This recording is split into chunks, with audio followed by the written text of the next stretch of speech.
So when you walked in today, when you went back to the park, what were you taking in? Um, it was just kind of surreal. It was weird. I mean, this season's going to happen, and we've had doubts. Obviously everybody's had doubts whether the season was even going to happen or not. So the fact that we found a way to make this thing work and found a way to start the season up. Everybody just wants to get back in the clubhouse and just get back into routines to figure out what it's going to take to go out there and compete and win. And hopefully, we get to do that on Friday. So what did that look like when you saw some of your teammates today? It's just weird. Everybody's wearing masks. Everybody's getting tested. So you just hope that everybody's been safe. And that we follow these protocols so that if we, stay, within the rules that we can kind of make our own kind of rules and know that how we have to be able to, uh, watch our behavior kind of on and off the field to make sure that we're as healthy as possible, so that we can go out there and stay as healthy as possible and try to win as many ball games as we can. Yeah, and you had such a unique perspective, I would imagine, right? Being a part of the Players Association Executive Council. I mean, hmm what was that like? What did that mean? What did you have to do behind the scenes? Because I think everyone knew you were vocal about it. it was a lot of work. This was a lot of work because the business of the game is always ugly, and the fans never want to. The fans never actually want to see it. I feel like Fans feel like never the do fans see want to know it. the business of the game, but when you actually get into the business of the game and you start looking at it, it gets pretty ugly pretty fast. For me personally, I mean, I was on phone calls left and right, talking to guys across. Obviously doing subcommittee calls. Talking to players across the league.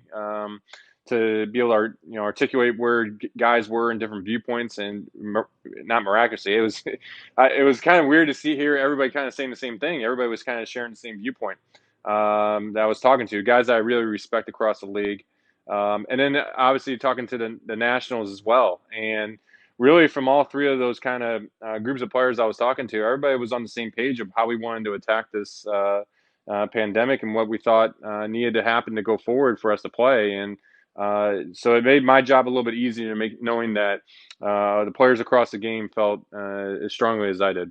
What to you, what was the thing that sealed it that made you say like, okay, this is what we could really do? This schedule, this plan. I think what really thought once we realized what the testing was going to look like. To me, the testing was the biggest thing in this whole thing of understanding what it was going to be. And I was prepared to have that Q-tip go down my nose 3 times a week. That's what it meant to play baseball. But it's going to be much easier than that. With a spit test. And we started seeing the data on that and the science behind it, and I felt a lot more confident about going to the guys and saying, "Look, we have a test that's very reliable, very accurate about trying to pick up the virus, and it's something that if we were able to test at a frequency, we should feel confident about it going forward and playing the season. When you couple that with protocols of watching what you do on and off the field and trying to stay away from high risk situations, I fully believe that we can do this. I fully believe that we're going to have a good season, and that we're going to make it all the way through to the World Series." Wow, that's awesome to hear. What do you hmm think it's going to look like, broadening a little bit of what you just shared for you guys? Like, what do you feel like is going to be the most out of the norm situation besides the tests? No idea. I mean, you can speculate. I mean, it could be the fans. It could be how the clubhouse, the food.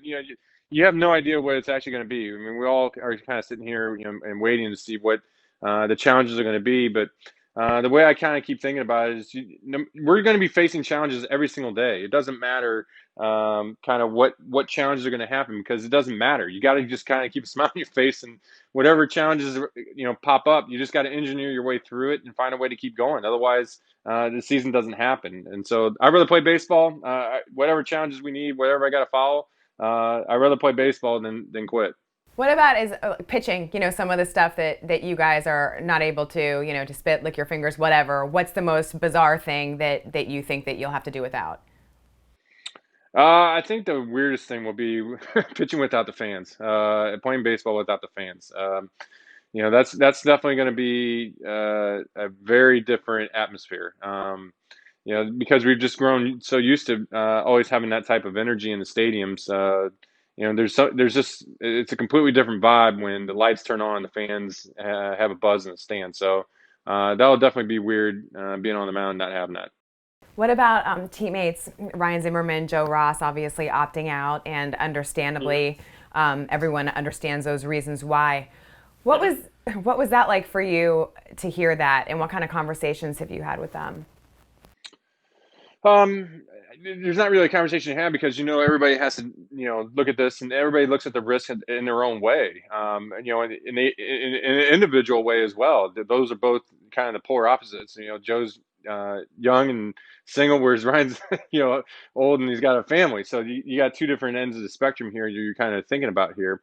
And the risk for everybody is different for what everybody wants to be able to go out there and do and how they feel about it. Because at the end of the day, it's a non-zero risk. All we can do is minimize the risk as best we can.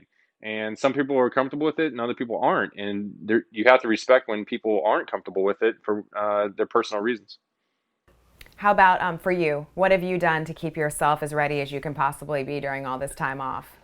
Oh, I did a lot. Just trying to come up with I've never been a guy that ever wants to work out at home. I've never had a home gym, never done any of that. So when this first all came about, that I was gonna have to work out at home. Like it just did not resonate with me at all.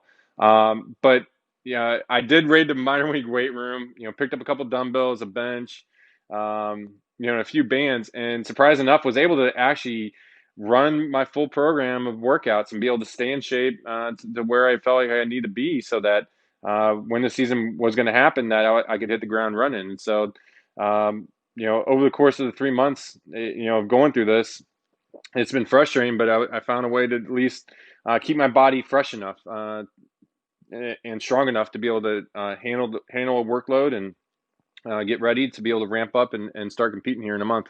Do you think the break helped helped you specifically, but also I was thinking and wondering, do you think that it helps with any of that World Series hangover type thing that people talk about, or do you not believe in that anyway? I don't know. I gotta start playing games before I believe in it. Who knows? Who knows if it's real or not? So, uh, it. I mean, it feels like the World Series was 5 years ago. Oh, it feels like March was 5 years ago. Why? Why do you say that? Well, do we need to go into it? Captain Obvious. Um, right, but okay, so I guess which leads me to the next question there. How have you been spending your time then without, aside from the workouts? And, well, real quick, why don't you like to work out at home? Why have you never been a workout at your home kind of guy? For me, I've always wanted to get into the gym, be in weight rooms, and use as many different weights as possible, and do different lifts, and find and get creative in the weight room to be able to continue to push myself. I just didn't think I could do that at home, nor did I think I would actually get myself actually motivated to work out at home. I thought I always needed kind of a routine to go somewhere to do it. But uh, I guess when push comes to shove and you're forced to do something, then you learn just to make that your new normal. So my new normal became just training in the morning and being a parent in the afternoon. What did that look like? Take me through a day of your new normal. Yeah, I was waking up and then doing whatever workout I needed to do that day, wherever it kind of planned out. Um, and then make some lunch, and then be dad and then get the kids in the pool. There was a picture I saw that I think your wife posted of bubbles, and it looked like a pretty interesting scene. Can you tell me about that? What was it? I don't know. I can't remember the specific post, but yeah, Brick loves bubbles, and so getting her out there and getting a baseball bat and start hitting them. So you know, it's a little bit easier than doing the t-ball thing when they just have to swing at bubbles. What was that like for you though? Because I know, I mean, I think everybody was in that to some extent. You're spending a lot more time obviously around your family. What kinds of things did you observe? Just kind of the daily routines of dealing with the children and doing story times and reading books and watching movies and um, just everything it goes into being a parent because so many times I'm away from that and it was definitely fun to be a part of it and but I also miss baseball. I know what it takes. So it's kind of this catch-22, like that I had all this time to spend with my family. I think it was great.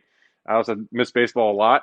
I want to play a lot of baseball, but so you just take everything in stride. So the fact that I didn't have baseball just meant I had more time to be able to spend with Brooke and Casey and just be able to do activities with them. And Casey's getting ready to take her first step, so it's been fun to watch her kind of progress and go from a crawl to almost a step. So it's little things like that those are the moments you won't forget. They're kind of the moments that you don't know that they're really happening. We've had a lot of those too, where it's like you're like, oh, I didn't know that I see this. Like we experienced that with homeschooling, where it's like it seems sometimes like such a pain, but then I realized, wait a minute, I don't get to see this connection with a teacher and my son, you know? So I thought that was pretty cool. Was there anything that you feel like you learned from that time that will impact you moving forward? I don't know. So that's a tough question to answer. um, I don't know. I guess I got to move forward to see what I'm going to learn. Was there anything that you guys, well, I know I was thinking about like your wife is phenomenal and I know all that she does to help you while you're doing what you do, playing baseball, etc. Were there things that you saw her taking care of that you didn't realize necessarily goes down? I mean, there's definitely stuff that I know she does. She has a lot on her plate of doing so much around the house and all the work that she does. So I already had a really good idea of all the things that she does that make our lives go. So um, I don't want to sit here and say, oh yeah, I knew this is what she does now. I knew before. So she works hard. Real quick back to baseball. I know when you guys flew back, what was it like for you when you were coming into Washington, D.C. and you're looking down and you're seeing it again for the first time in a while? It was just fun because Brooke, she likes to be on airplanes, so watching her get excited about landing, she actually wanted to go back up. She didn't want she wanted to keep flying. That's so funny though. No, our kids are like that too because we travel quite a bit. But it's like now when you're not traveling, you realize how I feel like, how nice that is to be able to take them different places. But yeah, I know what you mean. Focusing a bit on baseball now, what do you think about the supposed schedule that's out there and the opponents and seeing the Yankees more? I think it's interesting. I think kind of these large divisional formats make the game a little bit more interesting, and you know, I love to hit, but the idea of having the DH be universally applied across the league, presents some new opportunities that the game might be better for of having a realignment. For in this season, a realignment. In the divisions where we're playing the AL East and this big division of the East teams provides a pretty fascinating way to play baseball. So it's going to be fun to see how this goes out and see if any of the rule changes that are happening this year, whether they're worthy to stick around in the future or not. What do you think? Take me inside that a little bit because I value your opinion on that stuff. I know that you truly study the game. What do you think makes it a unique opportunity that you think could make it better? Well, being underneath one set of rules, as much as I love baseball, I love hitting, I love the DH. I think they're both great rules. I mean, could you imagine going, to the NBA and saying in the Western Conference, there's no 3-point line, and we're going to play a season like that? So, when you actually start thinking about it, like, well, why would you have two sets of rules? But at the end of the day, the game, the way baseball is played, does provide some unique opportunities the way the game is played. So I don't want to completely bash against it, but because there's some benefits to it the way the game is played. But being underneath one set of rules does allow for a more geographical realignment of teams and how the schedule could look. So that might alleviate some travel and be able to pick up more games for us here in the short term. Whether that bodes well going forward and it's something that we want in the future, I don't know. It depends on how we play this year. But that's something that's always fascinated me. What do you think about that opening day matchup that's been out there, you guys and the Yankees? Yeah, that's gonna be a good one. They're obviously a really really good team, one of the best teams in the league. But that's who you want to face. You want to face the best. And so to get a shot at them right out of the gates, that'll be fun. When you think about how odd this whole circumstance is for anybody, for any team, but then you think about the fact that you guys are the team that won the World Series, where does that factor in? I just think it's going to show up in spring training and just our group of how we have to bond together to be able to follow all the protocols. It's going to take a total team effort of everybody, and it starts with the leadership of all the veterans that we have in our clubhouse, to all the guys that know how to play the game right. And we got to be an example of how we can do this, because not only is it for baseball, but it's also for this country as well. We're one of the first sports to get back. We're one of the first things to open up to really kind of test the waters of what we can actually do. We got to pull this off to show that you can do this right, and you can find a way to continue to move life forward even in a pandemic. So, and you have said to me that you believe that and I know Jason Worth feels the same way, that the Nationals medical staff is the best in the league, right? And that everything that's been put into place there, super intentional, super strong. What types of things do you think are going to be paramount that players collectively do? I don't know. That's where I don't try to necessarily get ahead of myself and really think like, hey, we got to think about every little thing. I think you just got to stay within the moment and just think about the short term, and just realize what certain things are going to be high risk and what aren't, and just try to find a way to, as a team, to come up with your own protocols. I mean, it's better when it comes from the players than it does from when MLB regulates it. And so when we police ourselves, it just works that much better. Was there any part of you that was worried that, okay, this is too early to come back? I know you wanted to play, but was there a piece of you that was concerned? Um, yes, but once I heard when the test, I mean, they thought the testing was going to be available June 1st, and so from then I thought, from June 1st we were going to be able to pull this off. I really thought, let's start pressing forward, and we can do this. We can go forward and find ways to get this season going. You think that it will happen, that a full season, not a full season, but a new full season will be able to happen under COVID 19? Yes, yes. And you think after that happens, people will be saying what?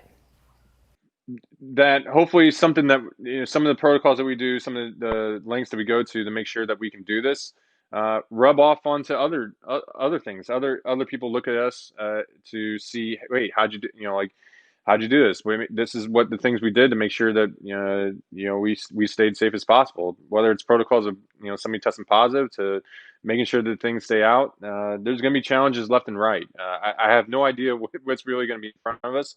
I just want to be part of an organization that does it. That's cool. I realized I never asked you, how did you become obsessed with baseball to begin with? When did that happen for you? I don't know. I feel like it's always been in my blood. I mean, ever since I've been born, I grew up in St. Louis, and St. Louis is just a notorious baseball town. Um, you know, my grandfather was a Cardinals fan, my dad was a Cardinals fan, so I grew up a Cardinals fan.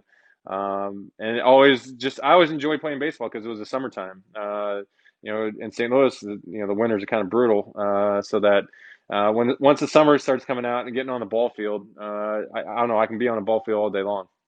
And then what do you remember after that time growing up? It was just, obviously, taking it more and more seriously, and new opportunities present themselves, and then realizing I have a chance to make it to the major leagues and continue to go. And I've always enjoyed the work that it takes to be able to be at my best, to be a baseball player, and then obviously into the professional ranks, of the level it takes to continue, and the sacrifices you have to continue to make. And do it with a smile on my face every single time, and because I appreciate everything that has happened in my life and in my career. When you look back, what would you say is is there something that you've overcome or that you've navigated your way through that you are really proud of or that you think about often? Um, just constantly getting better. Just always find a way to keep pushing through things. Not letting the failures define you, and not letting even certain things define you. Always find a way to define yourself by going out there and training hard, to continue to make yourself better, and let the results speak for themselves. I don't think you have to say anything when you go out there and put up the things that you want to put up.